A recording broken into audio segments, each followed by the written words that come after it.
Good day again. I'm Theodore Henry, and this is your JIS News for Tuesday, August 20. The Ministry of Labor and Social Security will be dispersing $569 million to children registered on the Program of Advancement through Health and Education, PATH, for the new school term. This is part of the ministry's Back to School Grant program.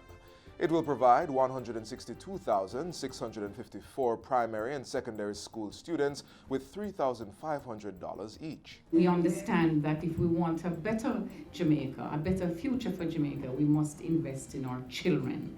And that is why this is so important. We are making an investment in the children of Jamaica. The minister was speaking on Friday at the handover of checks to some of the beneficiaries.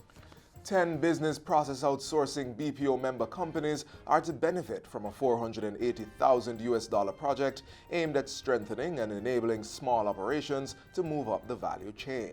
The Jamaica Global Services Sector, GSS, Moving Firms Up the Value Chain project was launched recently and will last for 18 months. President of the Business Process Industry Association of Jamaica, Gloria Henry, says the criteria to identify beneficiary firms should be developed by October, with the project to start by year end. We are going to prepare them for readiness to exploit opportunities within the digital economy, to participate in trade fairs and outsourcing events, and thus to secure business, higher value-added businesses, of course. Minister without portfolio in the Ministry of Economic Growth and Job Creation, Senator Pernell Charles Jr., has endorsed the project. He says it is a critical investment that will grow the BPO industry and create more high-level jobs for young people. What we see arising from this is improvement in productivity, a change of attitude, a difference in the understanding of our young people especially, who are getting an opportunity to really participate and to learn at a level which has to meet an international standard. The project is a joint venture between the Compete Caribbean Partnership Facility, CCPF, and the Business Process Industry Association of Jamaica. CCPF is a co-financing facility established by the IDB, United Kingdom Department for International Development, Government of Canada, and the Caribbean Development Bank. It is providing $400,000 for the undertaking, with the remaining $80,000 to come from the BPIAJ. Minister of National Security, Dr. Horace Chang, says private sector partnership in crime prevention and crime-fighting measures is vital to their success. He urged private sector members to get involved while addressing the quarterly luncheon of the Jamaica All-Island Chambers of Commerce in Clarendon recently. There are several ways that you can do this. You can support the work of the Community Safety and Security Branch of the police by participating more actively in community-based crime prevention activities, such as public education, sensitization program, and public order, because that creates a better atmosphere in the community. Dr. Chang says the business community can play a much bigger role in crime prevention measures, especially when the enhanced security measures come to an end. Meanwhile, as part of a targeted drive to get citizens to become public safety ambassadors, the Ministry of National Security will be launching its Live Good initiative in September. Under the program, citizens will partner with the police in maintaining public order.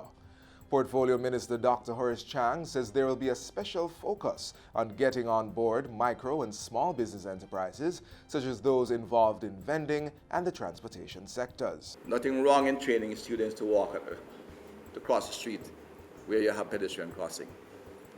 Nothing wrong in working with the parish council to find place for people to do vending, it's small business. But they can block the roadside and block where people should walk.